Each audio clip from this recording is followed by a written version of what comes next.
मऊगंज जिले के देवतालाब विधानसभा क्षेत्र अंतर्गत पथरिया ग्राम में 2 रुपए प्रति किलो के हिसाब से गोबर खरीदने की शुरुआत हुई है, जिसके प्लांट स्थापना कार्यक्रम में पूर्व विधानसभा अध्यक्ष एवं वर्तमान देवतालाब विधायक गिरीश गौतम पहुंचे।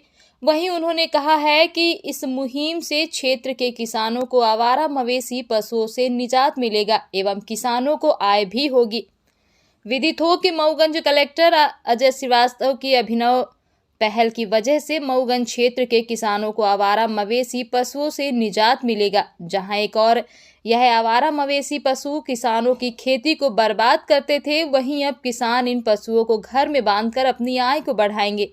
कार्यक्रम में संबोधन के दौरान मऊगंज कलेक्टर अजय श्रीवास्तव ने कहा है कि पशु किसानों के लिए एटीएम कार्ड साबित होंगे, क्योंकि जिन पशुओं को अभी तक किसी घर में बांधकर नहीं रखते थे, वह अब पशुओं को घर में बांधकर रखेंगे और 2 रुपए प्रति किलो गोबर बेचकर अपनी आमदनी को बढ़ाएंगे।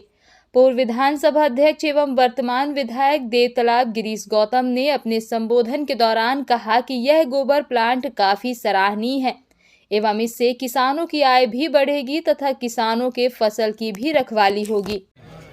एक तो ये दूसरे 2 चीज़ों का निदान होने की संभावना। एक तो जो हमारे सड़क पर मवेशी एक्सीडेंट में दुर्घटना में मरते हैं या किसानों की फसल को चर करके नुकसान पहुंचाते हैं, तो यदि हम ये 2 रुपये में गोबर खरीद रहे हैं तो लोग बांधने की प्रवृत्ति को एक बल मिलेगा और शायद वो बांध सकेंगे। हमारी अपील भी है कि लोग बांधें उसको। यदि वो बांध लेते हैं तो 2 रुपये उनको मिलेगा, एक थोड़ा सा सहारा मिलेगा, आर्थिक तौर पर एक मजबूती प्राप्त होगी। मुझे ऐसा लगता है कि इसकी सफलता हमारे किसानों की एक समस्या का निदान होगा। मुझे ऐसा लगता है। क्या ये माना जाए कि पूरे एमपी में देवतालाब विधानसभा से इसकी शुरुआत हो रही है? शुरुआत की है जी। अब ये शुरुआत है, सफलता की तरफ हम बढ़े तो पूरा प्रदेश इसको अडॉप्ट करेगा। ठीक। देखिए, ये बहुत ही अनूठा नवाचार है। इसके जो रवि जी हैं, रवि नोनहटा जी, लगभग 1-1.5 महीने पहले मेरे पास आए थे।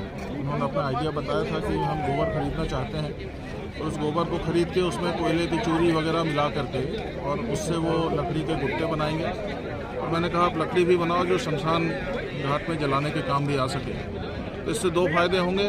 आज उन्होंने अपने प्लान का उद्घाटन यहाँ पर किया है और पूरी मदद प्रशासन ने भी की है, इनको प्रमोट भी किया है। और ये 2 रुपये किलो में गोबर खरीदेंगे, इनकी गाड़ी जाएगी और वहाँ से खरीद के लाएगी या किसान इनके प्लांट में आकर के भी अपना गोबर बेच सकता है। और इनका कोई ऐसा रिक्वायरमेंट नहीं है कि गोबर छान के या उसको अलग करके, जैसा गीला गोबर है वैसा ही ला करके, बस उसमें मिट्टी कंकड़ पत्थर आदि ना हो। वो गोबर ये जो व्यक्ति यहाँ ला करके बेचेगा उसको ये आने जाने का मतलब 2 रुपये किलो से मूल्य भी देंगे और आने जाने का जो ट्रांसपोर्ट है वो भी अलग से देंगे। और यदि उसको अपने घर से या अपनी गौशाला से बेचना है तो इनकी गाड़ी जाएगी और वहाँ पर तौल करके गोबर खरीदेगी और तुरंत पैसा उनके खाते में डाल दिया जाएगा। सर, इस योजना से सामाजिक और आर्थिक जो है किस प्रकार की जो है तो सहायता मिल पाएगी लोगों को? ये बहुत ऐतिहासिक मुझे लगता है कि परियोजना होने वाली है, क्योंकि यह क्षेत्र पूरा एरा प्रथा के कारण आवारा पशुओं की समस्या से ग्रस्त है।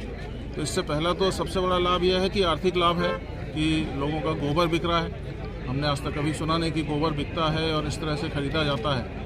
दूसरा यह है कि जब ये गोबर बिकेगा तो हर व्यक्ति अपने पशु को अपने घर में रखने के लिए प्रोत्साहित होगा कि उसको आप बाहर मत छोड़ो, क्योंकि एक एटीएम की तरह काम करेगा। प्रतिदिन हर पशु 10 किलो लगभग एवरेज गोबर देता है। यदि किसी गौशाला के पास में 100 पशु हैं तो 1000 किलो गोबर हो गया उसका, और 2 रुपये किलो यदि खरीदा जाएगा तो 2000 रुपये प्रतिदिन हो गए और 1 महीने के 60,000 रुपये हो गए। बहुत बड़ी रकम है और ये टैक्स फ्री है। तो ये बहुत बड़ा एक मतलब मैं कहूँगा क्रांतिकारी कदम है, जिससे न केवल आवारा पशुओं की समस्या से निजात मिलेगी बल्कि लोगों को आमदनी भी बढ़ेगी, रोजगार भी नया मिलेगा और जो पर्यावरण प्रदूषण की बात है उसमें भी मदद मिलेगी, क्योंकि शमशान घाट में जो लकड़ी वगैरह जलाई जाती है तो निश्चित रूप से उसमें जंगल कटते हैं, लकड़ी की डिमांड बढ़ती है, तो उसका रिप्लेसमेंट उपलब्ध होगा। सर, इस नवाचार के प्रति क्या किसानों से भी कोई अपील करेंगे, किसानों को जागरूक करने का संदेश देने के लिए? देखिए, अधिक से अधिक मैं तो पहले भी हमने एक मुहिम चलाई थी, सड़क से गौ माता को घर ले आना है, और ये पूरी तरह से सामाजिक मुहिम थी और स्वैच्छिक थी। तो मेरा सभी से आग्रह यह है कि जो रवि जी ने हमको बताया है कि जो भी गोबर उपलब्ध कराएं उसकी गुणवत्ता अच्छी हो। गुणवत्ता से मतलब यह है कि उसमें कंकड़ पत्थर ना हो, है ना, कोई इस तरह की अलग बाहरी चीज़ें ना मिली हो। तो जितना शुद्ध गोबर आप देंगे उतना इनके लिए भी अच्छा रहेगा और ये परियोजना की सफलता के लिए भी आवश्यक है।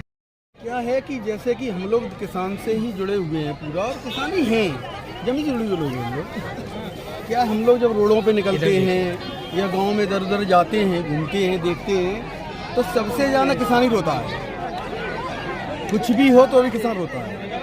रोड पे जाइए तो एक्सीडेंट हो रहे हैं, जानवर मर रहे हैं। खास तौर पे क्यों? तो उसके लिए क्या है कि अपने दिमाग में ये पहले से ही था और हमने काम किया भी इस मैटर में, काफ़ी मैंने काम किया है। तो हमने सोचा क्यों ना यहाँ पे अपने मऊगंज में MP में प्लांट लगाएगा, शुरुआत छोटी सी की जाए। अब इस प्लांट से क्या है कि अपन मान के चलिए कि किसानों से गोबर भी खरीदेंगे पहला, तो किसानों को 2 पैसा ही मिलेगा। कितने रुपए किलो आप गोबर खरीदेंगे? 2 रुपए किलो। कैसे खरीदेंगे? 2 रुपए किलो ऐसे खरीदेंगे जैसे 2 रुपए किलो का तो मैं उन्हें पैसे दूंगा, ठीक है। बाकी हमारी खुद की गाड़ी जाएगी, मतलब मऊगंज जिले से 30 किलोमीटर तक, अदरवाइज तो महंगा पड़ जाएगा। 30 किलोमीटर 35 किलोमीटर तक हमारी गाड़ी जाएगी, हमारी लेबर जाएगी, या फिर कोई भेजना चाहे तो उसको हम लेबर चार्ज देंगे और अपना भाड़ा भी उचित। कितने रुपए किलो लेबर चार्ज? 2 रुपए किलो हम गोबर की खरीदी देंगे। लेबर चार्ज क्या रहता है वो तो उसके ऊपर है ना भाई, कितना मटेरियल उसने लोड किया उसके ऊपर रहेगा। गोबर लाने के बाद अब उसको किस रूप में यूटिलाइज करेंगे?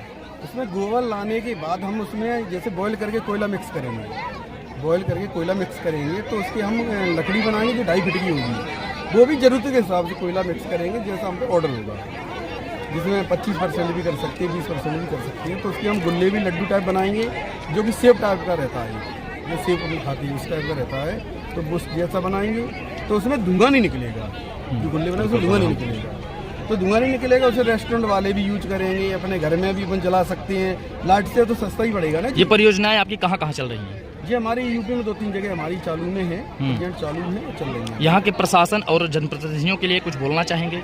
यहाँ की प्रशासन ने खास तौर पे मान के चलिए कि माननीय हमारे DM साहब जी ने, कलेक्टर साहब ने, लोगों ने बहुत बड़ा सपोर्ट किया है और उन्हें बहुत बहुत धन्यवाद, और हमेशा सपोर्ट करते रहे, हम आगे बढ़ते रहे। कोई किसान भाई अगर इस परियोजना को चालू करना चाहे? दूसरा क्या है कि हमारे माननीय जी विधायक देवतालाब माननीय जी का बहुत बड़ा, गौतम जी का सहयोग रहा है इसमें, और उनका बहुत बहुत धन्यवाद करेंगे। हमेशा सहयोग मिलता है। किसानों के लिए कोई संदेश?